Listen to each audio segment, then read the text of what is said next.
என்ன புவனேஸ்வரி அப்படி பாக்குற? என்ன அதிசயமா என்ன தேடி வந்திருக்கீங்க? அதுவும் சொல்லாம வந்திருக்கீங்க.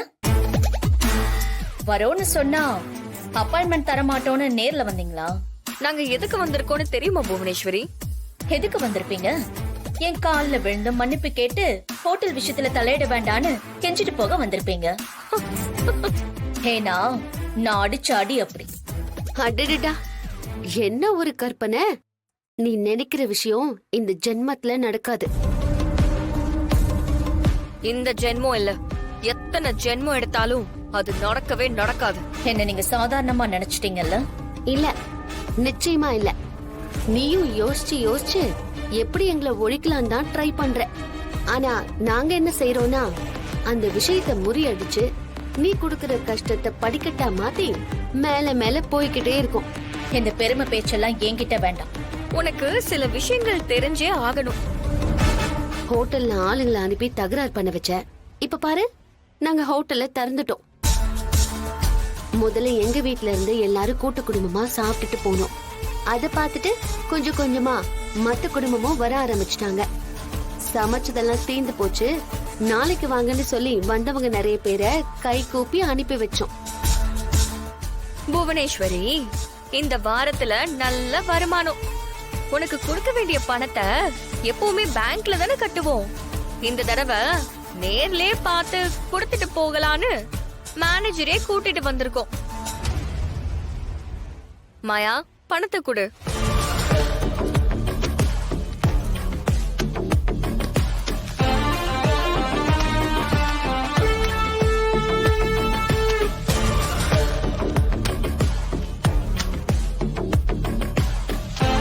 செக் பண்ணிக்கோங்க.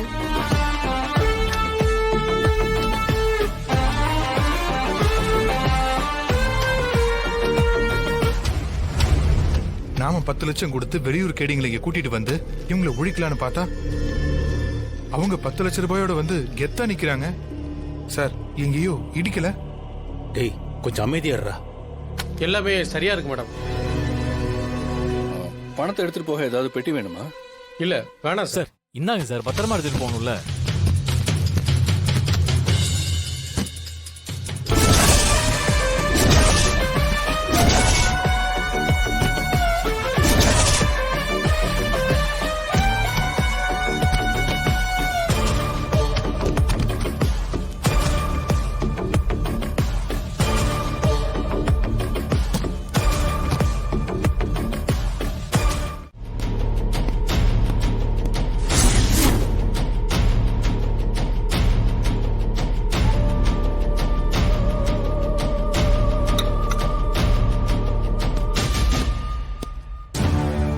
வணக்கம் மேடம். என்ன மேடம் இந்த இடத்துக்கு வர சொல்லிருக்கீங்க? சில விஷயங்களை பிரைவேட் பிளேஸ்ல தான் பேச முடியும். என்னங்க நீங்க கேட்ட எவிடன்ஸ்.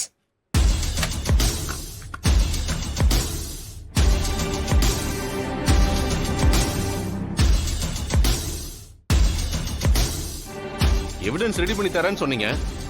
மின்னல் வேகத்துல கொடுத்துட்டீங்களா மேடம்? இப்ப இந்த துப்பாக்கியில கதிரோட கைரேகை இருக்கு, ஓகே. ஆனா இதுல இருக்கிறது கதிரோட கைரேகை தானே எப்படி ப்ரூவ் பண்றது? அது இருந்தா தானே மேடம் என்னால கேஸ் பண்ண முடியும். அதுக்கு நீங்க ஏதாவது பிளான் பண்ணிருக்கீங்களா? அதுக்கு நான் பிளான் பண்ணிட்டேன். அதுக்கு தான் நான் ஒருத்தரை வர சொல்லிருக்கேன். வணக்கம் மேடம். உட்காருங்க. சாரோட பேரு கேசவன். இவர் ஆதார் கார்டு டிபார்ட்மெண்ட்ல வேலை பாக்குறாரு. இந்த துப்பாக்கியில இருக்கிறது கதிரோட கைரேகை தானே ப்ரூவ் பண்றதுக்காக சார் கதிரோட ஆதார கார்டை டவுன்லோட் பண்ண போறாரு. சார், டவுன்லோட் பண்ணுங்க.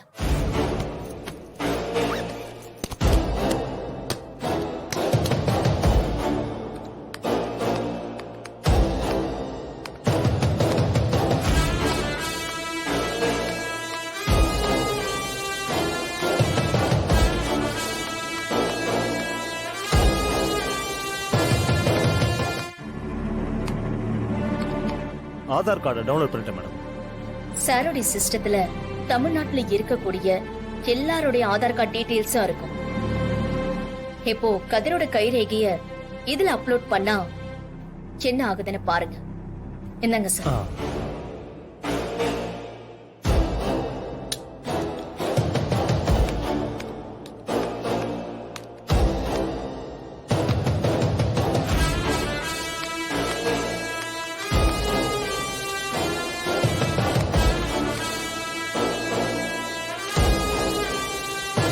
மேடம் மேட்ச் ஆயிடுச்சு மேடம்.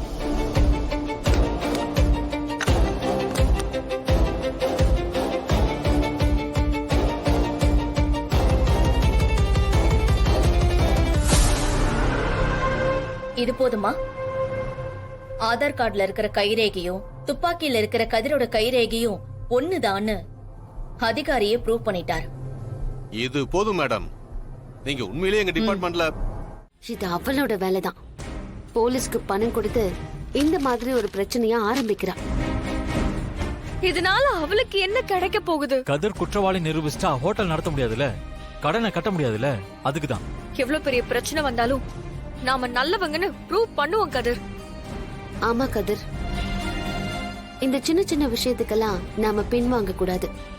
திருப்பி அடிச்சு அந்த புவனேஸ்வரிக்கு நம்ம யாருங்கிறத நாம ப்ரூவ் பண்ணுவோம். ஆமா மாயா, எனக்கு ஒரு டவுட்.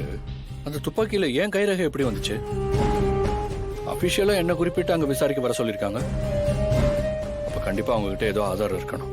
கதிர், போலீஸ்க்கு காசு கொடுத்து ஏதாவது ஆள் செட் பண்ணிருப்பா. நீ அதை நினைச்சு கவலைப்படாத. என்கொயரிக்கு அவங்க வரட்டும். வழக்கமா இந்த மாதிரி என்கொயரி ஆபீஸ்ல தான் நடக்கும்.